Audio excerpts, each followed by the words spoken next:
All right, so today we're going to look at some other ways to determine whether a series of constants either converges or diverges. So far, we don't have a whole lot. At this point, what we have is we check the nth term test for divergence, which I liken to, um, you know, picking out the hurdler who's running the 100-meter high hurdles, right? The shot putter who's running the 100-meter high hurdles. You know he's not going to win. It only sifts out the obvious losers, right? And then we have the geometric series test, which is relatively straightforward, but not everything's geometric. So today we're going to add two other tests to our arsenal of tests, and we'll add some more tomorrow. And it's all about testing whether or not these series converge or diverge. So today, first of all, the integral test.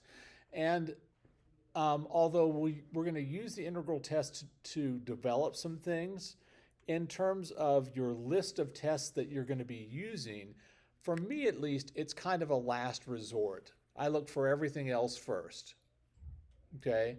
Um, and it's usually something that's been cooked up so that you can take the antiderivative of it relatively easily.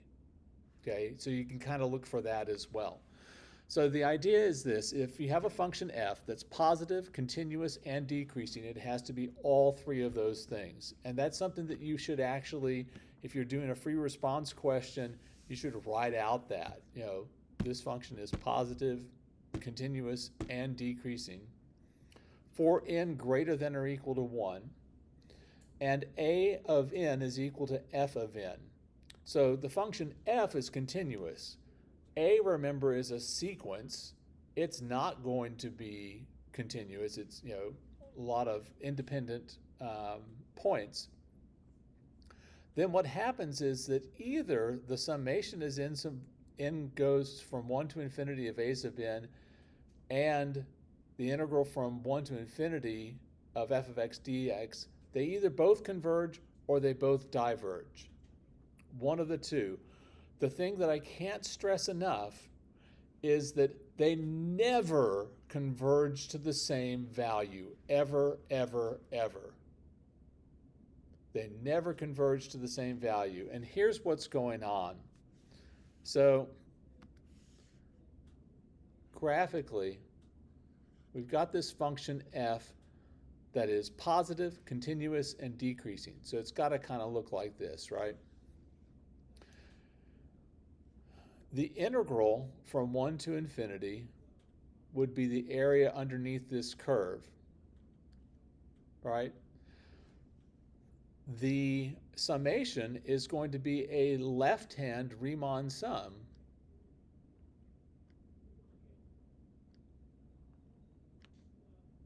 It looks something like this, right? Where this is 2, 3, 4, etc. The Riemann sum is always greater than the integral, right? The summation as n goes from 1 to infinity of a sub n is always going to be greater than the integral from 1 to infinity of f of x dx in this case.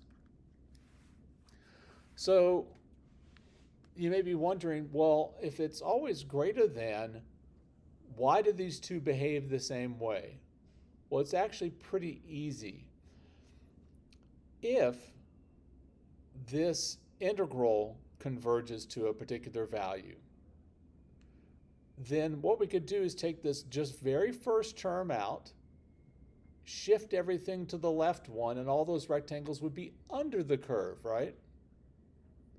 If that converges, and we know that this first rectangle is finite, then you're like, okay, if the integral converges, so does the series.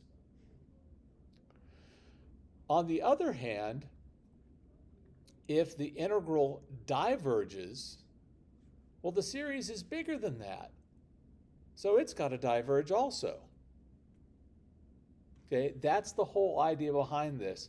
The problem is that students start thinking that the value of this improper integral is going to be equal to the value of this, and it never is. The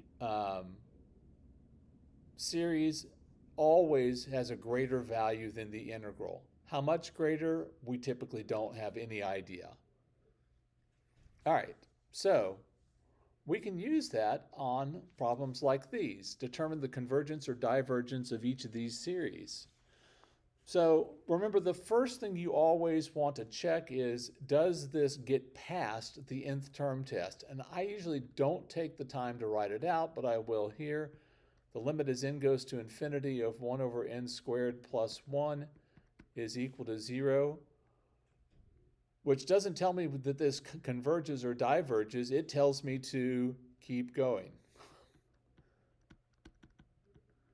It doesn't fail the nth term test. If it fails the nth term test, meaning that the terms don't go to 0, then you're like, well, of course that's going to diverge, and you're done. All right, so what we'll do is we'll look at what is the integral from 1 to infinity of 1 over x squared plus 1 dx, which, as we learned in the last unit, we'll rewrite as the limit as b goes to infinity of the integral from 1 to b of 1 over x squared plus 1 dx. And this is arctangent, so we'll have the limit as b goes to infinity of, I'm going to skip a step, I'm going to take the antiderivative and I'm going to substitute in all at once. This will be arctangent of b minus arctangent at 1.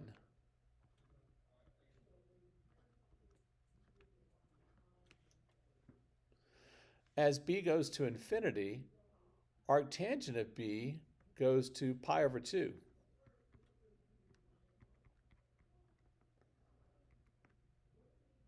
And arctangent at 1, so where is tangent 1? That's at pi over 4. So this whole thing goes to pi over 4. What does the series go to? Something more than that. So since this integral converges,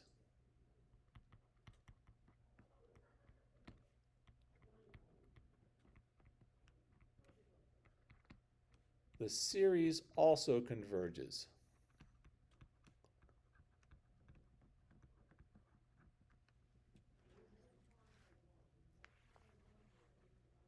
And if you want to name the test, it's not a bad idea, by the integral test.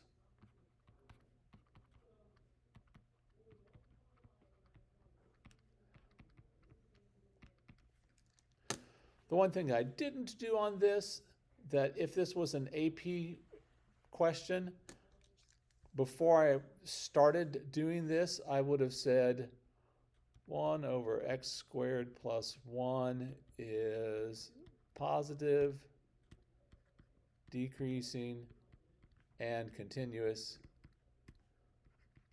for x greater than or equal to 1. Because that is the requirement.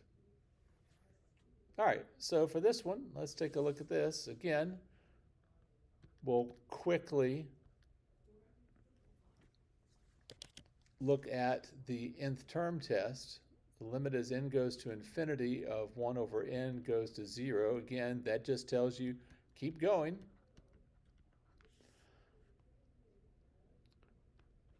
And then 1 over x is positive, continuous, and decreasing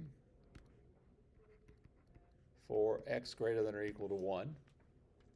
So I can use the integral test. So we'll have the integral from 1 to infinity of 1 over x dx, which we'll rewrite as a limit, the limit as b goes to infinity of the integral from 1 to b of 1 over x dx. That's going to be the limit as b goes to infinity of the natural log of b minus the natural log of 1. Natural log of 1 is 0, but as b goes to infinity, natural log also goes to infinity. This is infinite. So, since this integral diverges,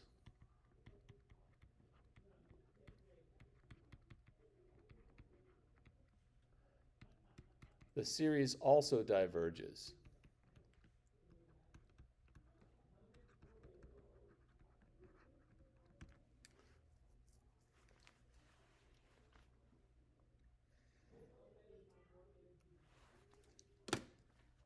Okay, questions about that?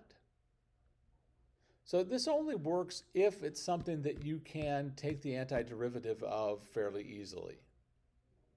Okay? And it's actually used as a proof of the next thing we're going to do, which is a p-series. So a series of the form, the summation as n goes from 1 to infinity, of 1 over n to the p power. So it's 1 over 1 to the p, 1 over 2 to the p, 1 over 3 to the p, et cetera, et cetera, et cetera. It's called a p-series, where p is a positive constant. If p equals 1, we have the summation as n goes from 1 to infinity of 1 over n, which is 1 plus a half plus a third plus a fourth, etc. We looked at it last week and said we don't know what it does yet. Today we just proved that it diverges. It's called the harmonic series. And we just showed a second ago, it was the last example, that it diverges. Now, how do we know whether a p-series converges or not? So the p-series, the summation as n goes from 1 to infinity of 1 over n to the p, converges if p is greater than 1 and diverges if p is less than or equal to 1. And what's going on is that if this power is high, let's say it's, p is 7 or something, well, we've got really, really large denominators pretty quickly and a constant numerator. They're getting small quickly, which is kind of what we talked about last week. It's all about how quickly do these functions get small. It turns out that if p is 1, it's 1 plus a half plus a third plus a fourth. It just doesn't get small fast enough. And if p is less than 1, then we clearly have something that's going to diverge, right? Because we're actually making the denominators smaller, making the fractions larger. All right, we could prove this with the integral test. I don't think it's worth the time to do it. And that's actually one of the primary uses of the integral test, is to prove that the rules for p-series. But let's just real quick go through and do these. Determine the convergence or divergence of each of these series. So first you have to recognize that this is a p-series and identify it. So this is a p-series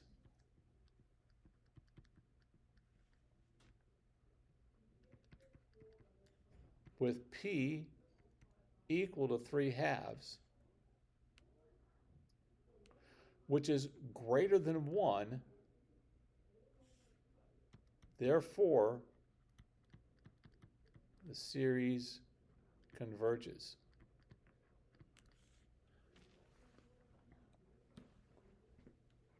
Now, with any p-series, you can prove whether it converges or diverges using the integral test.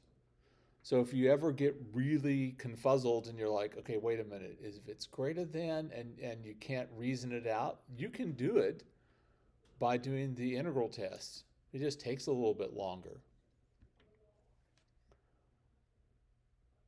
All right, occasionally you'll get one like this.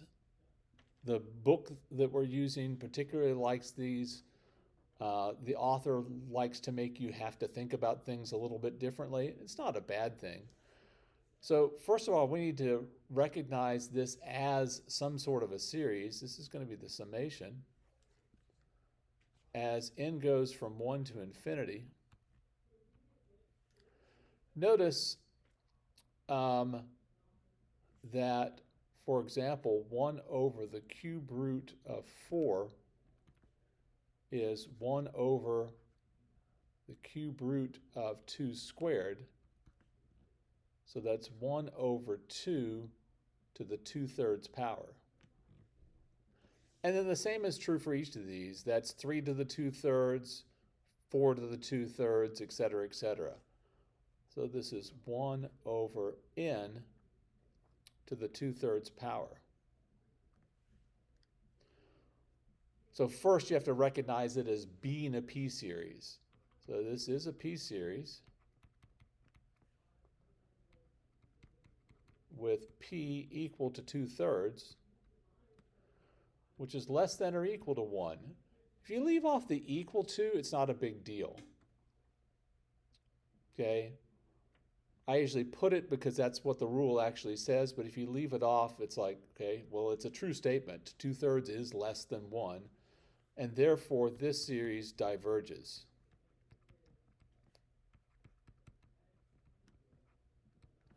The denominators just don't get big quickly enough. All right. Questions? Okie dokie.